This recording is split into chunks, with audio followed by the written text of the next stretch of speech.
Hi everyone, my name is Noam Katz and I'm an American here in Japan. I've been a big-time science fan for all of my life, and now I work as a translator for programs like NHK World's Science View. I also help with workshops to learn about science, and our next workshop is going to be about light. In this workshop, which is going to be online, we'll look at a lot of the neat things that you can do with light and kind of have some fun with it too. I want to do 2 experiments with you all. The first one is to learn about 3D glasses and how they work and see if you can make your own 3D glasses. We'll also try something else, which I have here.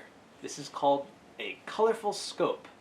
And if you look through this, you'll see some very strange phenomena that happen with light. Now it looks very simple, right? Just paper cups with a little bit of a filter on it.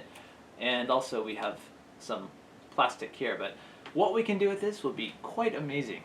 So if you want to see what we can do with this, we'll give you a little bit of a sample here in the video, but you'll get a chance to make it yourself.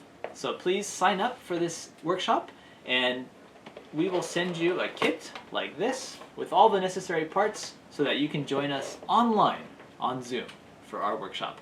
I look forward to seeing you there. よろしくお願いします。